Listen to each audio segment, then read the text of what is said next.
Você já deve ter assistido, ou então pelo menos ouvido falar, em filmes como O Iluminado, It, A Coisa ou Christine, O Carro Assassino. Todos esses filmes têm em comum o fato de terem sido baseados em contos ou livros do Stephen King, que é considerado por muitos como o mestre da literatura de horror.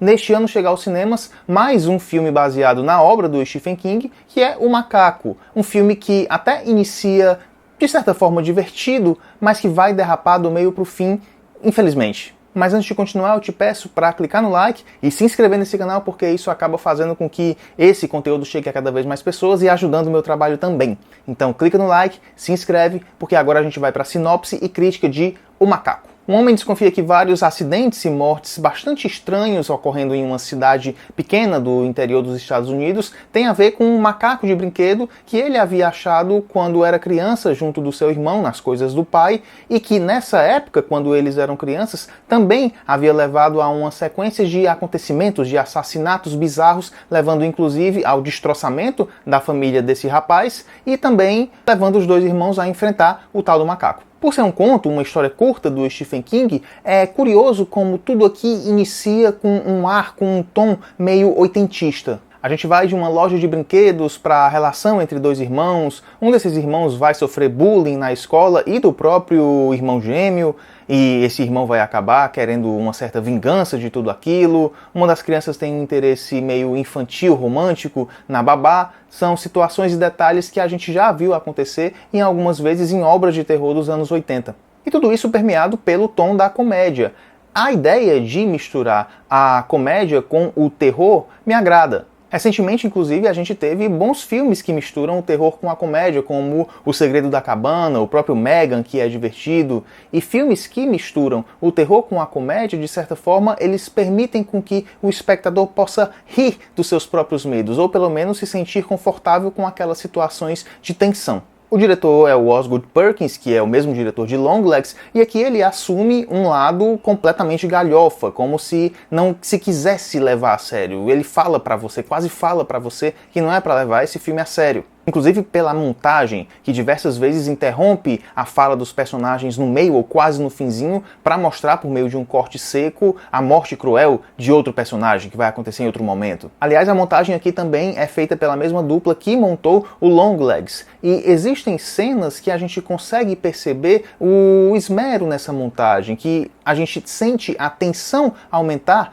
pela duração dos planos e pelos cortes entre os planos, pela duração dos planos e pelos cortes entre eles. Como na cena envolvendo uma casa de sushi, que envolve um sushi man, e o macaco. A gente vai do sushi man fazendo o trabalho para o macaco, depois a gente volta para o sushi man, volta para outro close no macaco. Tudo isso é muito bem feito para elevar a atenção e deixar o espectador cada vez mais com cada vez mais medo do que pode acontecer ali. Nesse início e no segundo ato também, a gente até que tem um bom equilíbrio entre o horror e o cômico, entre o terror e a comédia. O filme consegue tornar divertido, tornar ridículo, por exemplo, a morte de uma pessoa eletrocutada prestes a pular em uma piscina, assim como ele consegue fazer com que seja bastante tenso um irmão segurar uma bola de boliche pesada acima da cabeça do outro irmão que está dormindo. No entanto, os problemas começam porque todo esse tom cansa pela repetição, os cortes secos, por exemplo, no final das falas dos personagens vão acontecer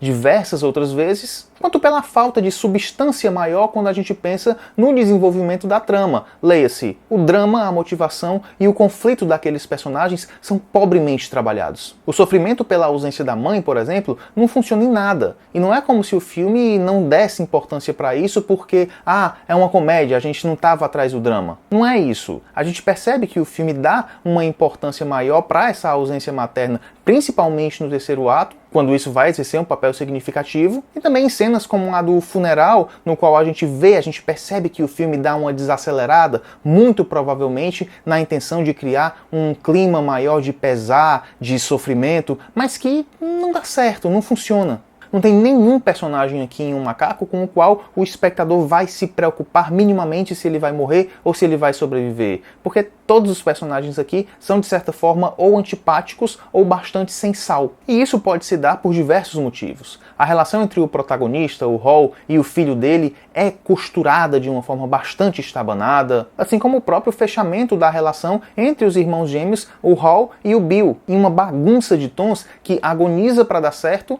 mas não dá certo, não consegue. Os pequenos momentos de maior epifania visual, digamos assim, numa cena que vai envolver um grande caleidoscópio que a gente acompanha por um sonho, são interrompidos por detalhes que sinceramente parecem ter saído de uma adaptação preguiçosa de um conto dos anos 80, como um personagem procurar e achar o contato de alguém numa lista telefônica em plenos anos 2020. A pessoa que representaria o vilão aqui em Um Macaco, o vilão aqui em Um Macaco tem motivações, planos e execuções desses planos muito fracos, que vai depender de muita boa vontade do espectador para comprar o que ocorre, como ele vai fazer aquilo e a base da motivação dele. E aí eu sei que é uma comédia, mas nem por isso, nem por ser uma comédia, não é por ser uma comédia que o filme precisaria tratar tudo de uma forma tão relapsa, sem se importar com os personagens ou com o desenvolvimento daquela trama. E é por isso que o filme derrapa bastante. Até o bom equilíbrio que havia entre o humor e o terror ali no comecinho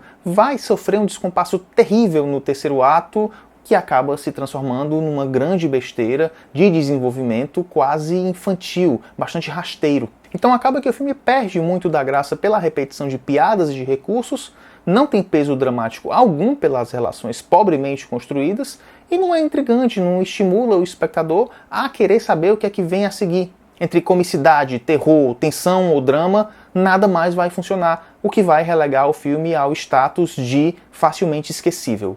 Beleza, pessoal? Me diz aí nos comentários o que foi que você achou de Um Macaco, ou se você vai assistir, quais são as suas expectativas para Um Macaco, porque a gente fica por aqui hoje. Então, até o próximo vídeo. Tchau!